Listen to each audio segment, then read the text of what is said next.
Pandian store சீரியல்ல Raji class IAS coaching class முடிச்சுட்டு வரும் பொழுது டீ கடையில நம்ம கதிரு ராஜியும் பேசிக்கிட்டு இருக்கிறாங்க.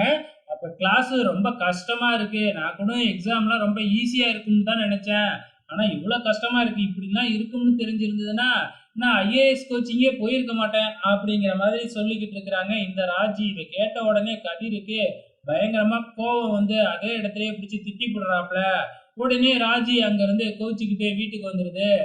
நம்ம கதிர் கூட கூட வராம. அதுக்கப்புறம் என்ன, நம்ம கதிர் வழக்கம் போல வந்து ராஜிய சமாதானப்படுத்துறாப்புல. உனக்கு இஷ்டம் இல்லைன்னா நீ வந்து ஐஏஎஸ் எல்லாம் ஆக வேணாம், கோச்சிங் கிளாஸும் போக வேணாம் அப்படின்னு சொல்றாப்புல. 1,00,000 கட்டியிருக்குல்ல அப்படின்னு ராஜி சொல்ல, அதனால என்ன, எனக்கு உடம்பு சரியில்லாம ஆஸ்பத்திரியில செலவு ஆனதா நினைச்சுக்கிறேன் அப்படிங்கிற மாதிரி சொல்லிக்கிட்டு இருக்கிறாப்புல.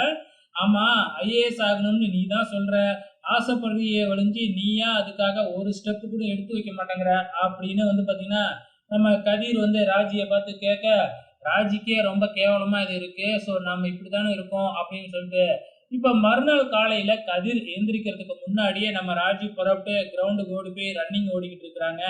எழுந்திரிச்சு பார்த்து நம்ம கதிர் ராஜி இல்ல அப்படின்னு வெளியில வந்து பார்த்தா நம்ம பாட்டி விஷயத்த சொல்லுது. இந்த மாதிரி ராஜி இதுக்கு ரன்னிங் போயிருக்கா, நீயும் கூட போயிருப்பல நினைச்சேன் அப்படின்னு உடனே நம்ம கதிருக்கு புரிஞ்சிருச்சு. அதுக்கப்புறம் போனா அங்க நம்ம ராஜி மாங்கு மாங்குன்னு ஓடிக்கிட்டு இருக்கு. ஸோ நம்ம ராஜிக்கு நம்ம தலைவரை தண்ணி எல்லாம் எடுத்துட்டு போய் 2 பேரும் பேசி எப்படியோ சமாதானம் ஆயிடுறாங்க. அதே நேரத்துல இங்க தங்கமயில் வந்து பாத்தீங்கன்னா நம்ம மீனா கூட பஸ் ஸ்டாப்ல பேசிக்கிட்டு இருக்கிறாங்க, ஃபீல் பண்றாங்க.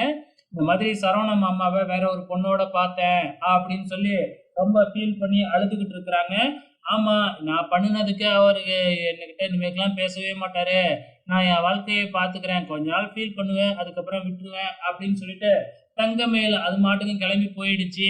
ஸோ பின்னாடியே பார்த்தா நம்ம செந்தில் வந்து நிக்கிறாப்புல மீனா கிட்ட. மீனா அப்படியே ஷாக் ஆகுறாங்க. ஆனா செந்தில் பார்க்கலையாட்டுக்கு மீனா தங்கமேல் கிட்ட பேசுறத. அதே டைம்ல நம்ம மீனா சரவணன் மேல இருக்கிற கோவத்துல நம்ம செந்தில பிடிச்சு திட்டுன்னு திட்டிவிட்டு போயிடுறாங்க. ஏன் எதுக்காகடி திட்டுற, திட்டுறதுக்கான காரணத்தினாச்சும் சொல்லிடி, சொல்லிட்டு போடி அப்படின்னு நம்ம செந்தில முடிச்சுக்கிட்டு இருக்கிறாப்புல. இதோட இன்னைய எபிசோடு முடிஞ்சிடுச்சு. வெயிட் பண்ணி பார்க்கலாம் அப்கமிங்ல என்ன நடக்க போகுதுன்னு.